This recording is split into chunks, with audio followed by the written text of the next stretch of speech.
네, 지금 이 시간에는 말씀 우리 함께 보겠습니다. 여호수아서 1장 1절부터 9절까지 함께 보시겠습니다. 네, 제가 봉독하겠습니다. 주님의 종 모세가 죽은 뒤에 주님께서 모세를 보자 하던 눈의 아들 여호수아에게 말씀하셨다. 나의 종 모세가 죽었으니 이제 너는 이스라엘 자손 곧 모든 백성과 함께 일어나 요단강을 건너서 내가 그들에게 주는 땅으로 가거라. 내가 모세에게 말한 대로 너희 발바닥이 닿는 곳은 어디든지 내가 너희에게 주겠다. 광야에서부터 레바논까지 큰 강인 유프라테스 강에서부터 햇사람의 땅을 지나 서쪽의 지중해까지 모두 너희의 영토가 될 것이다. 네가 사는 날 동안 아무도 너의 앞길을 가로막지 못할 것이다. 내가 모세와 함께 하였던 것과 같이 너와 함께하며 너를 떠나지 아니하며 버리지 아니하겠다. 굳세고 용감하여라. 내가 이 백성의 조상에게 주기로 한 맹세의 땅을 이 백성에게 유산으로 물려줄 사람이 바로 너다. 오직 너는 크게 용기를 내어 나의 종 모세가 너에게 지시한 모든 율법을 다 지키고 오른쪽으로나 왼쪽으로 치우치지 않도록 하여라.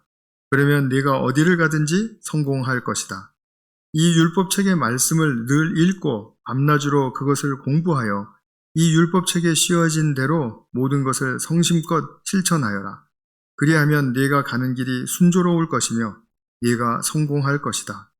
내가 너에게 굳세고 용감하라고 명하지 않았느냐? 너는 두려워하거나 낙담하지 말아라. 네가 어디로 가든지 너의 주 나 하나님이 함께 있겠다. 아멘. 우리 말씀을 위해서 우리 잠깐 같이 기도하겠습니다. 사랑하는 주님, 저희들이 오늘부터 여호수아의 말씀을 펼치고 주님의 뜻을 기리기를 원합니다. 주님의 성령께서 도와주셔서 이 책에 쓰여진 많은 하나님의 말씀이 우리의 삶에 힘이 될 수 있도록 축복하시고 주님의 성령께서 역사하여 주시옵소서. 우리 구주 예수님의 이름으로 기도하며 의탁드리옵나이다. 아멘. 네, 오늘부터 우리 여호수아서의 말씀을 이제 보도록 하겠습니다. 저는 개인적으로 굉장히 이 여호수아의 서에 대한 애정이 있습니다. 이 책에 기록된 이제 광야 2세대, 그러니까 가나안 1세대의 그 순종의 모습, 그 믿음의 모습이 너무나도 귀하기 때문입니다. 그래서 이 여호수아를 살피는 동안에 우리에게 정말 아름다운 도전이 많이 있을 수 있다라는 그런 기대를 가지고 제가 이 책을 이제 한번 같이 말씀을 나눠보려고 합니다. 여호수아는 뭐 다 아시는 것처럼 모세에 이어서 이스라엘 민족의 제2대 지도자이죠. 여호수아는 정말 하나님께서 이 가나안 정복이라는 가나안 땅으로 이제 들어가서 그 땅을 쟁취하게 하는데 아주 긴히 사용하셨던 아주 정말 하나님께 중요한 그런 리더였죠. 뭐 모든 리더들이 다 중요하겠지만 여호수아에게는 그런 특별한 의미가 있습니다. 하나님께서 당신의 구원 역사를 이 세상에서 처음 시작하실 때 부르신 인물이 누구입니까? 아브라함입니다. 아브라함. 이 아브라함을 부르실 때 그냥 부르시기만 한 것이 아니라 아브라함에게 약속을 주셨어요. 3가지 약속을 주셨습니다. 첫 번째 약속은 뭐냐면 내 후손이 큰 민족이 될 것이다 라는 것입니다. 그러니까 후손이 많아질 거라는 그런 말씀이죠. 그 다음에 두 번째로는 너와 내 후손이 복의 근원이 될 것이다. 영어로는 a blessing이 될 것이다 라고 이렇게 말씀을 하셨어요. 그러니까 이들을 통해서 복이 흘러가게 하는 그런 통로의 역할로 사용할 것이다 라는 그런 말씀이죠. 3번째 약속은 뭐냐면 가나안 땅을 주겠다라는 약속이셨습니다. 지금 여호수아와 그 백성들이 들어가려고 하는 그 땅, 이제 그 땅을 주겠다라고 하신 말씀이었어요. 이 3가지의 이 약속은 성취가 이렇게 한 시간에 한 시점에서 딱 같이 동시에 이루어지는 게 아니고 시간차가 있습니다. 그러면서 단계적으로 이 약속들이 성취가 되는데 그러니까 예를 들면 큰 민족을 이루는 것은, 그래서 그 민족으로 세움을 받는 것은 출애굽기에서 시내산 아래에서 그렇게 언약이 체결되면서 민족으로 세워지게 돼요. 그 다음에 또 몇십 년이 지난 다음에 이제 가나안 땅을 쟁취하는 오늘 여호수아의 지금 이 시점을 보게 되는 것이죠. 그런데 이 가나안 땅을 주겠다라고 하신 약속은 한 500년이 걸린 다음에 지금 이루어지는 그런 성취의 역사가 있는 것입니다. 이것은 우리 아브라함의 아들 이삭, 이삭의 아들 야곱, 그 야곱이 그 12아들을 낳았는데 12아들이 다 장성해서 결혼해서 아기를 낳고 했을 때 이들이 다 어떤 이유로 이제 가나안의 땅에서 이집트로 이주를 가게 되죠. 이제 뭐 요셉 팔을고 뭐 이런 복잡한 이야기들이 있지 않습니까? 재밌는데요. 근데 그런 이유로 해서 이집트 이주를 가는데 이들이 거기에 정착해서 400년이나 살게 됩니다. 거의 30년이라고 이렇게 성경에 표현되어 있는데 400년 정도를 거해요. 그러면서 그들이 많은 자손을 낳았습니다. 그래서 큰 민족으로 번성하게 됐죠. 수백만 명이 된 거예요.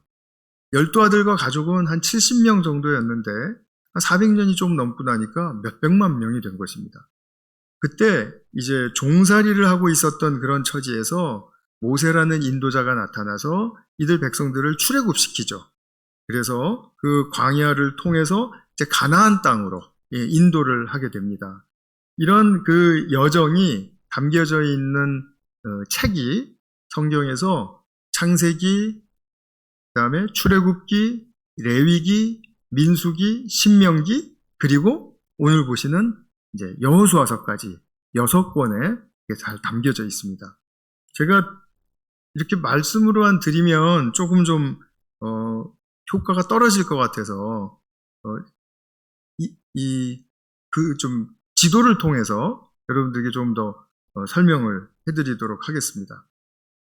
저게 세계 지도인데요. 이스라엘이라는 나라가 저기 보이시죠? 위로는 유럽, 오른쪽으로는, 그러니까 동쪽으로는 아시아, 그리고 남쪽으로는 아프리카. 그래서 그 교통의 요지 중에 요지예요. 저기가 굉장히 중심성이 있는 그런 지형학적인 의미를 가지고 있습니다. 이 나라에서 이제 벌어진 이 부분을 통해서 벌어진 일들이 이제 여러 개가 있는데 그것을 오늘 좀 설명드리려고 하는 거예요. 이 지도를 보면 왼쪽에 애굽이라고 되어 있는 데가 이집트예요. 그 다음에 중간이 광야, 그리고 광야를 거쳐서 이제 가나안 땅을 향해서 가는 것이죠. 근데 조금 전에 말씀드린 것처럼 야곱과 그 아들들 그리고 그 가족들이 이 애굽으로 이주를 했는데 그 애굽의 어떤 땅에 이주를 했냐면 위에 보이는 저희 지금 고센 땅입니다. 여기 보면 이제 이게 창세기 후반에 나오는 이야기로 이렇게 나타나 있죠. 그리고서는 이제 400년이 지나면서 큰 민족이 되었고요. 큰 숫자가 되었고요. 이들을 이제 모세가 이제 이 애굽에서 구원해낸다, 구출한다, 출애굽시킨다 라는 이제 그것을 우리가 상징적으로 딱 알고 있는 사건이 뭡니까? 홍해가 갈라지는 사건이죠. 이쪽이 홍해입니다. 홍해는 사실 이렇게 가위자 모양으로 이렇게 되어 있습니다. 그래서 시내 광야를 품고 이렇게 길게 양쪽으로 이렇게 뻗쳐져 있는데요. 그 홍해의 이제 서쪽 부분인 것입니다. 그것도 좀 더 위쪽이고요, 북쪽이고요. 여기를 통해서 이제 출애굽을 했습니다.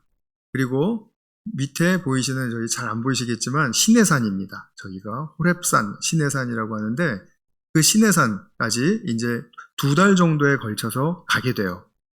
2달 정도에 걸쳐서 가게 된 그런 그 여정을 담은 책이 출애굽기입니다. 그리고 이제 시내산에서 한 13개월을 머물게 됩니다. 그동안에 이들은 이제 그 근처에 이제 텐트를 치고 거기서 이제 야영을 하게 되는 것입니다. 그때 모세가 이제 시내산을 오르락내리락 수도 없이 하면서 십계명 받고 또 율법을 듣고 또 그거 와서 가르쳐주고 또 올라가서 또 받고 뭐 이렇게 해서 13개월을 보내게 돼요. 그러니까 하나님의 율법이라는 그 귀한 선물을 받고 그 백성들에게 가르치고 하는 그 곳이 시내산이었습니다. 그래서 이 시내산에서 받은 십계명과 율법들을 잘 정리해 놓은 책이 무엇입니까? 레위기입니다. 그리고 여기서 이제 13개월 지난 다음에 이들이 하나님과 이제 우리가 거룩한 제사장 나라로 세워주신다라는 그 약속에 정말 기꺼이 응하겠습니다. 주님의 말씀에 순종하며 주님의 뜻을 따르며 우리가 주님이 원하시는 제사장 나라가 되도록 우리도 애쓰고 그리고 헌신하겠습니다. 라는 그런 언약 체결을 맺고 그리고 이제 광야로 나아갑니다. 광야로 나가는 목적은 무엇입니까? 가나안 땅으로 가기 위한 것이에요. 근데 이 광야로 들어가서 이제 너무나 많은 일을 겪게 돼요. 그래서 거의 한 38년을 저 지역에서 이제 방황을 합니다. 그런데 한 38년 정도 되는 시간에 일어난 일을 적은 책이 민수기입니다.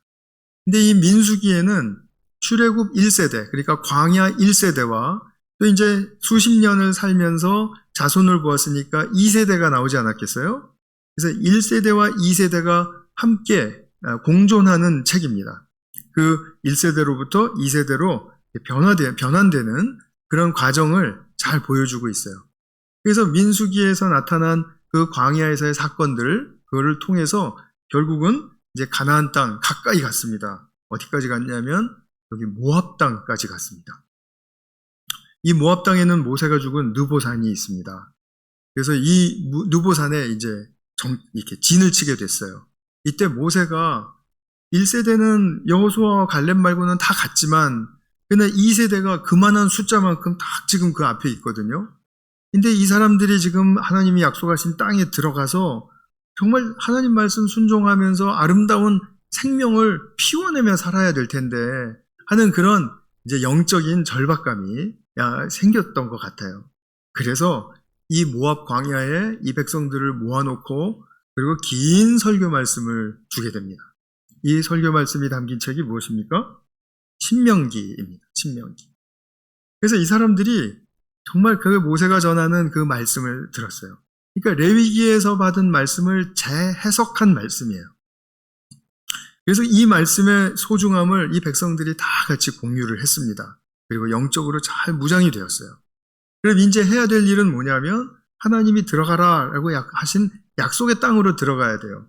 약속의 땅으로 들어가려면 위에 갈릴리 바다로부터 남쪽에 사해를 잇는 이 요단강을 건너가야 됩니다.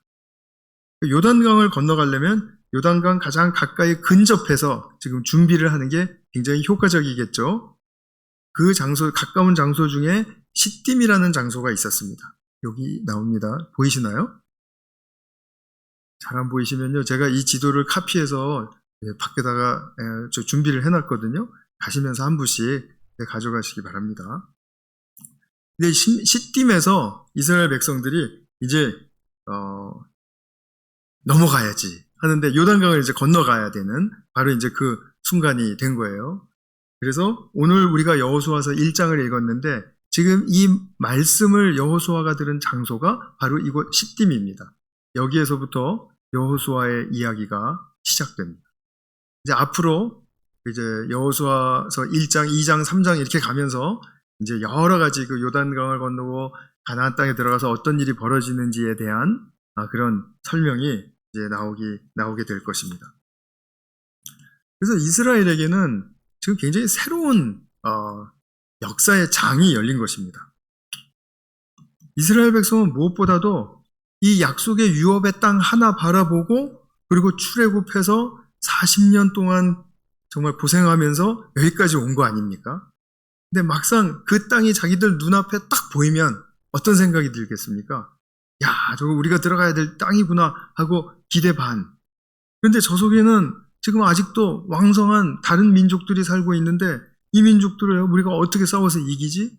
어떻게 저 땅을 우리가 받는다라는 말이지? 하는 우려 반으로 좀 혼동스러웠을 거예요.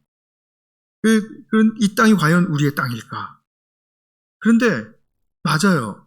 주님께서 아브라함을 부르셨을 때 주시겠다고 한 땅이 바로 그 땅이었습니다.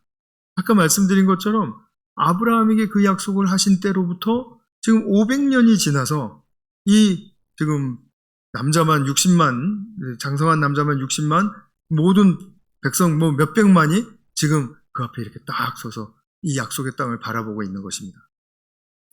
굉장히 감동스러웠겠죠. 우리는 좀 상상이 안 될 수 있습니다. 그런데 정말 이 사람들은 지금 그 상황이 얼마나 정말 새로운 마음이었고, 그리고 정말 떨림이 있었을까 하는 걸 생각해 보면 정말 가히 또 짐작도 못할 것도 아닙니다. 이런 상황 속에서 지금 여호수아에게 하나님께서 지금 이 위로와 격려의 말씀을 주시는 거예요. 이 1장에서 말씀하신 것 크게 두 가지 내용으로 나눠보면, 첫 번째 것은 3절, 4절에 이제 나오는 것처럼 하나님께서는 이들에게 이제 들어갈 가나안 땅이 내가 주는 땅이다. 내가 너에게 주는 땅이다. 이렇게 말씀을 하세요. 그리고 발바닥이 닿는 곳, 그러니까 가서 이제 싸움이 있는 곳에는 모두 너희에게 이것을 준다. 라는 그런 확약의 말씀으로 이제 시작을 하십니다. 5절에 보면 내가 모세와 함께 하였던 것과 같이 라는 말씀이 있어요. 굉장히 중요한 말씀이죠.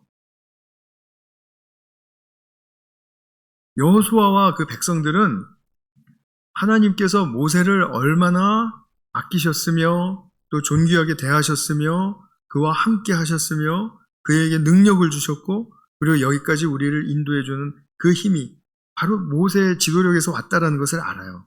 하나님이 함께 하셨기 때문에 가능했다라는 것을 안다라는 말씀입니다. 그렇기 때문에 하나님이 모세와 함께 했던 것처럼 내가 너희와도 함께 하겠다라는 이 말씀은 엄청나게 큰 위로의 말씀이 되는 것입니다. 그냥 듣기 좋은 말이 아니라는 거죠. 이 말씀을 들었을 때 이스라엘 백성들은 새 힘을 얻었을 것 같아요. 하나님의 그 함께 하시는 임재, 약속이 재확인되니까 정말 감사와 기쁨이 생긴다라는 것이죠. 그 다음에 그 말씀의 내용 속에서 우리 두 번째로 볼 것은 뭐냐면 굳세고 용감하여라. 개역개정에는 강하고 담대하라 라는 그런 말씀이에요. 두 번 나옵니다. 그리고 7절에는 오직 너는 크게 용기를 내어.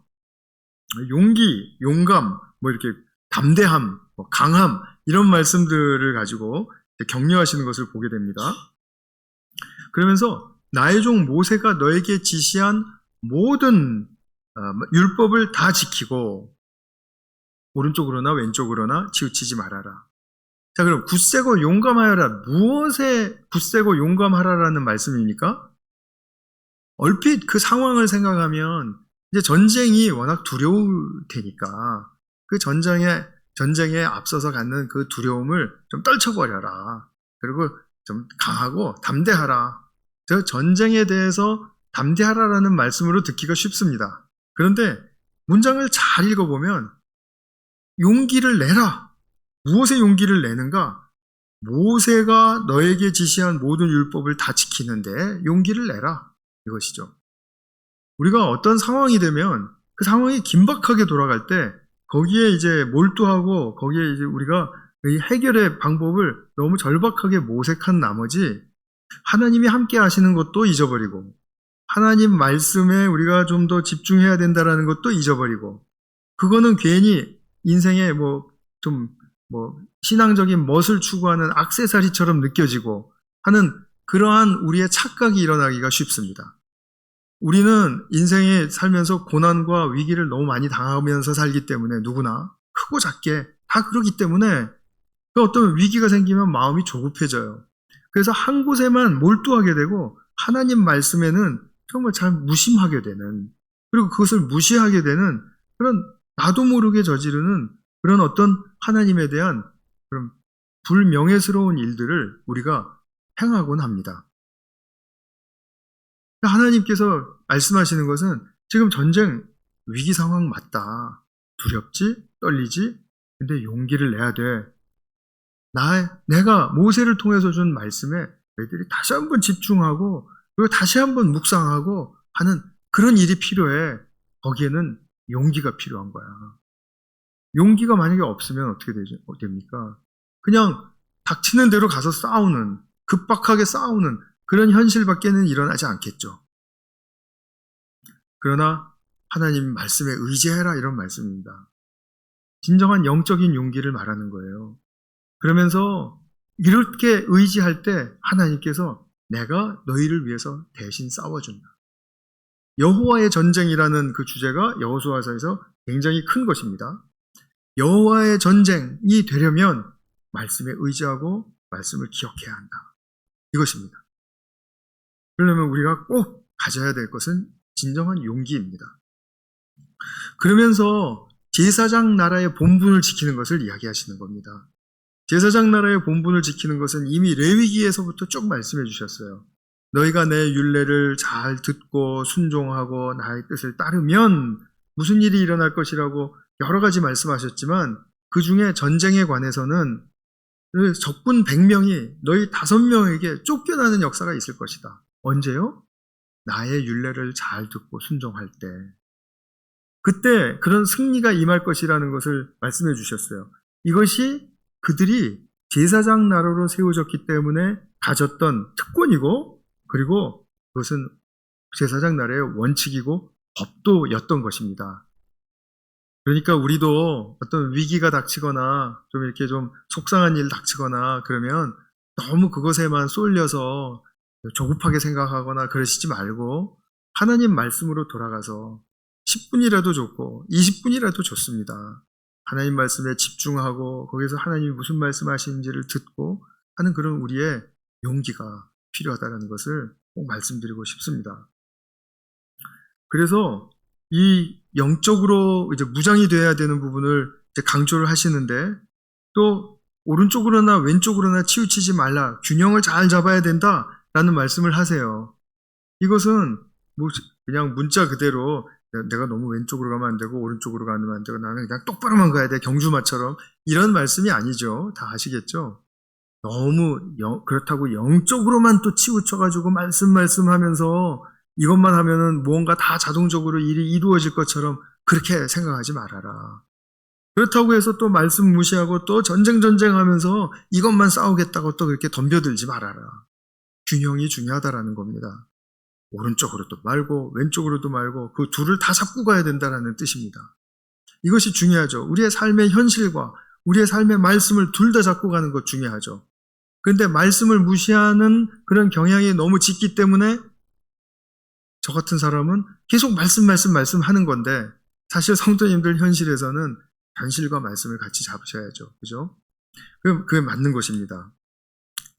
그래서 이와 같은 맥락에서 우리가 이제 보면 좀 재밌는 그 하나의 그 좀 이율배반적인 그런 결론이 하나가 이렇게 딱 나오게 돼요. 그것은 뭐냐면 도대체 하나님은 이 땅을 주시겠다고 해놓고서 그리고 한쪽으로는 발바닥이 닿는 모든 곳에서 싸워야 한다라고 말씀을 하시고 그럼 도대체 주시는 건가 아니면 우리가 갖다가 빼앗아야 되는 건가 하는 그 두 가지 질문이 이제 우리에게 떠오르게 되죠. 근데 여기서 하나님 말씀하시는 것은 너희가 싸울 때 그 땅이 너희의 것이 된다. 이것은 내가 이미 정해놓은 그런 나의 백성이 갈 길이다. 그러니까 이 하나님이 이 땅을 유업으로 주시고 유산으로 주신다라고 할 때 기업으로 주신다 그러죠. 이 땅을 그렇게 주신다고 할 때 이 땅은 인간의 반응이 필요하다. 협력이 필요하다. 나를 믿는 믿음 가운데 이렇게 애쓰고 헌신하는 모습이 필요하다라는 그런 뜻이에요. 그러면 주시겠다라는 건 뭡니까? 뭐 어떻게 주시겠다라는 거예요? 이것을 우리의 삶에 같은 맥락에서 적용해 보면 무슨 뜻인지 아실 수가 있습니다. 우리가 주님을 대속주로 이제 어느 날 믿게 되었습니다. 그리고 주님을 이제 주인으로 또 구속주로 이제 인정하고 그리고 살아가게 됩니다. 그러면 우리가 그때 자녀의 신분으로 변화되는 구원을 받아요. 이 자녀로서의 신분은 굉장히 중요한 것입니다.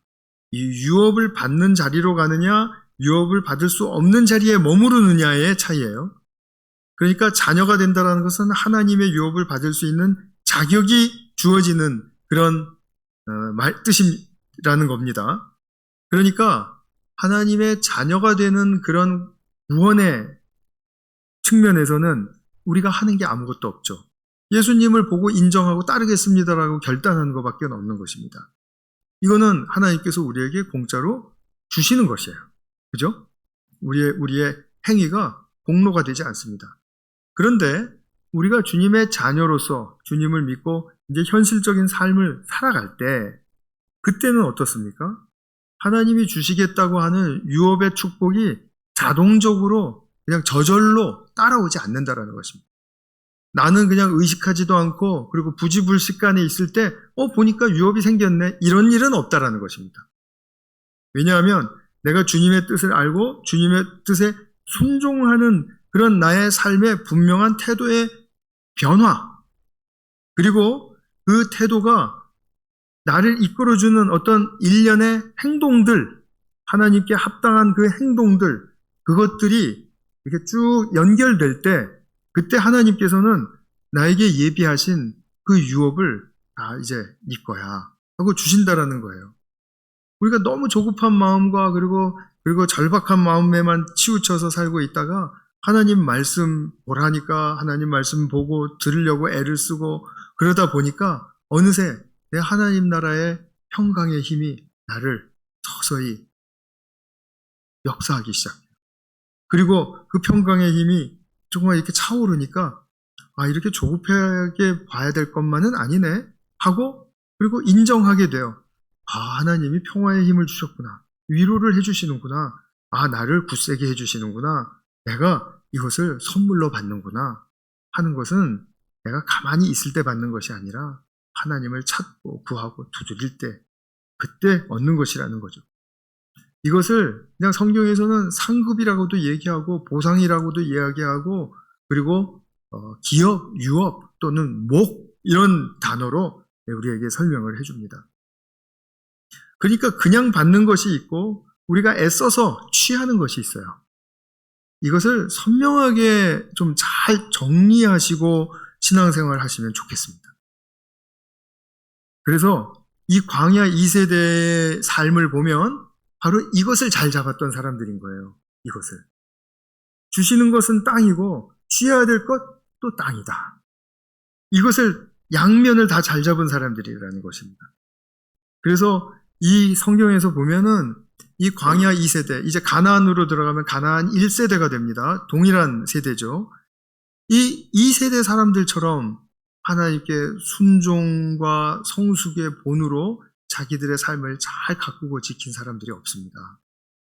물론 또 찾아보면 있겠지만 정말 이 성경에 나타난 대로 보면 정말 길게 정말 이렇게 하나님께 순종하는 것 하면 하나님께서 이런 복을 주신다라는 것을 가르쳐준 그리고 그것을 딱 증명해낸 세대가 이 광야 2세대였습니다. 광야 1세대와는 좀 많이 달랐어요.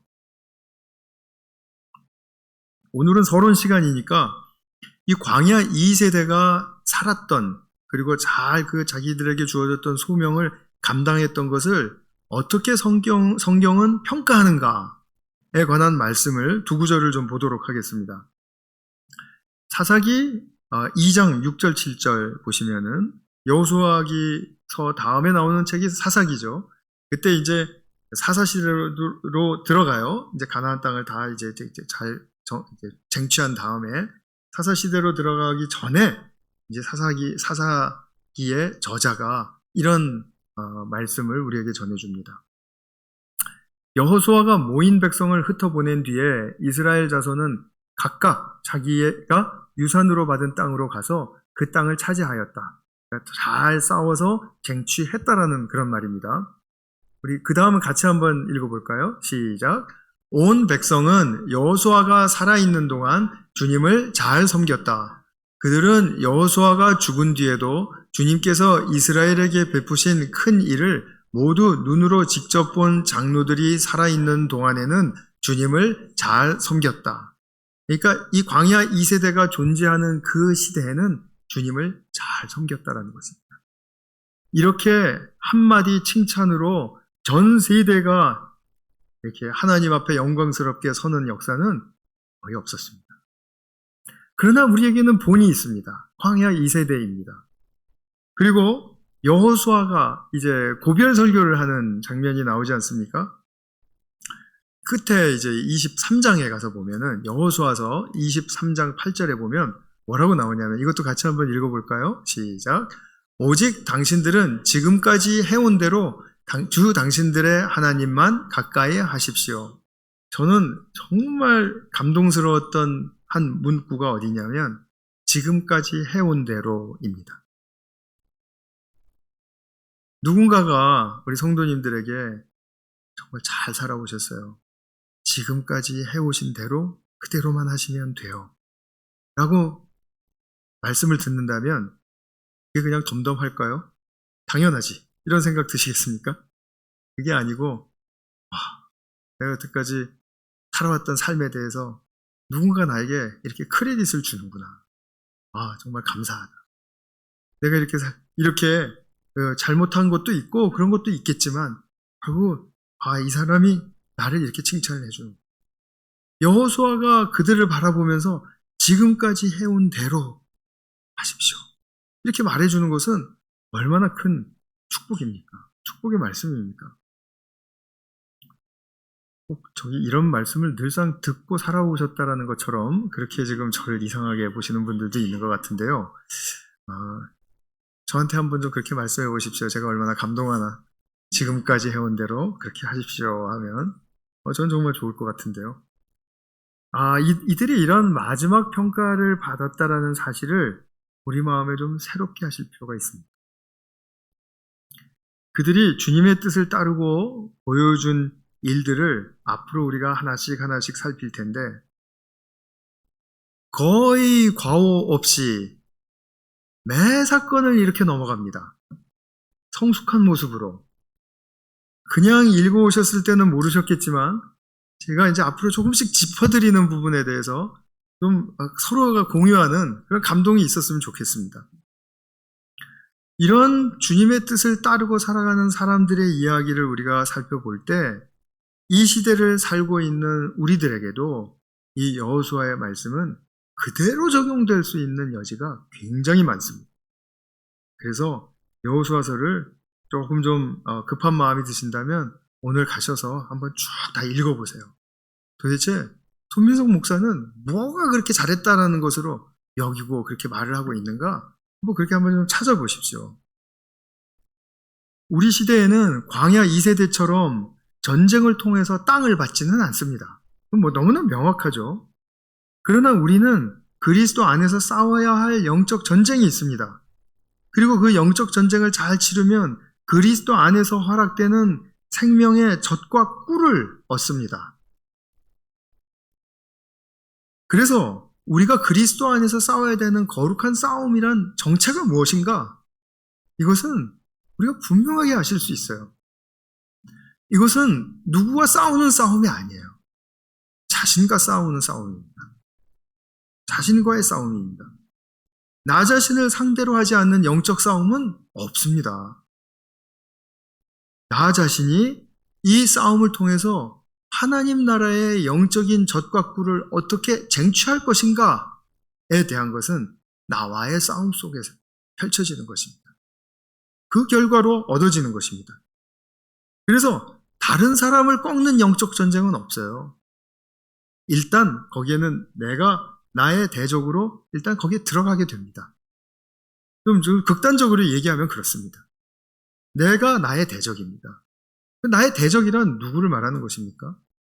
나의 여태까지 살았던 옛사람의 흔적들, 옛사람의 성품들, 옛사람의 방식들, 이런 것들과 싸우는 것입니다. 이런 것들이 아직도 나를 얼마나 강하게 붙들고 있는가? 거기에 대해서 우리 자신이 하나님 안에서의, 그리스도 안에서의 영적 싸움을 싸우지 않으면 우리에게 어떠한 눈에 보이는 축복이 주어진다 할지라도 그 사람에게는 변화가 없습니다. 성숙이 일어나지 않고 결국은 하나님이 주시려고 하는 영적 유업은 쟁취하지 못할 수도 있다라는 것입니다. 그 예를 보인 사람들이 신약 성경에도 많이 나오고 하죠. 그러나 우리가 이미 교회에 이렇게 들어왔으면 지금 이런 영적 전쟁을 우리가 잘 싸우자고 절대로 늦은 때는 없으니까요. 오늘부터라도 우리가 그 싸움을 신실하게 싸워 나가면 된다. 이것이 우리에게 정말 삶을 너무 고달프게 하고 막 우리 삶을 괴롭히는 그런 영적 전쟁이 아니라 우리가 고요한 가운데 주님과 대면하는 가운데 그리고 나의 삶을 잘 돌아보고 성찰하는 가운데 그때 나의 내면에서 일어나는 잔잔한 싸움이에요.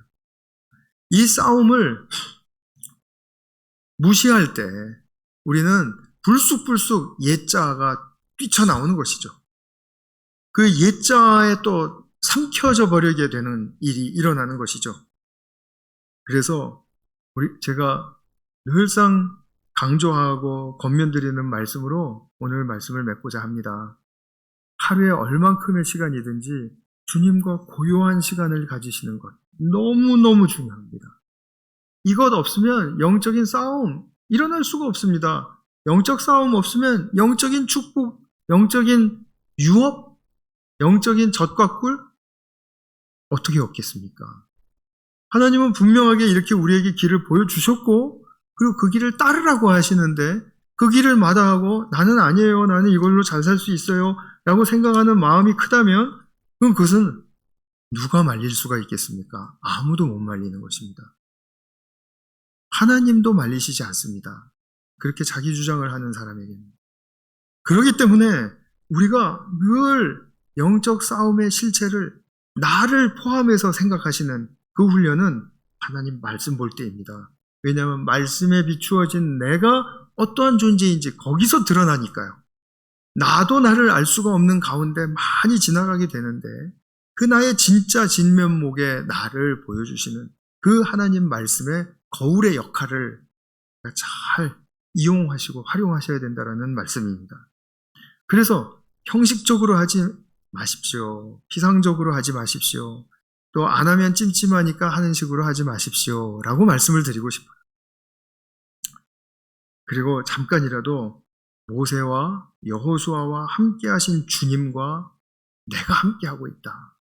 그 영광스러운 순간들을 많이 누리실 수 있기를 바라고 그 시간을 통해서 나의 마음의 귀를 살짝 주님을 향해서 열어드리는 그런 우리의 삶의 영적인 축복이 임하기를 바랍니다.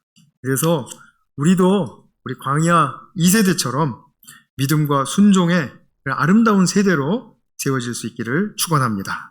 기도하겠습니다. 하나님 아버지, 우리가 여호수아서를 대하면서 참으로 귀한 교훈을 얻습니다. 하나님이 주시는 것이지만 또 우리는 그것을 유업으로 얻으려면 영적인 싸움을 해야 하고 또 그 싸움 속에는 하나님의 말씀이라는 아름답고 강력한 무기가 있음을 정말 저희들이 깨닫고 감사와 찬양으로 주님께 이 전쟁을 의탁합니다. 사랑하는 주님, 우리 모두가 정말 성숙과 또 순종의 아름다운 본이 되기를 원합니다. 먼저 우리 자녀들에게 그런 본이 되기를 원하고 또 우리 사회에서는 우리 후배들에게 그런 본이 되기를 원하고 또 이 역사 속에서 그러한 세대로 우리가 이 주어진 삶을 잘 마무리했다라는 그런 평가로 마무리하기를 원합니다. 사랑하는 주님, 우리가 그러한 영광스러운 축복으로 들어갈 수 있도록 우리를 지켜주시고 또 가꾸어 주시고 도와주시옵소서. 우리의 힘으로 할 수 없는 이것을 주님께서 능히 대신 여호와의 전쟁으로 싸워주셔서 그 쟁취의 결과가 우리 모두에게 임할 수 있도록 인도하여 주시옵소서. 우리 구주 예수 그리스도의 이름으로 기도하였습니다. 아멘.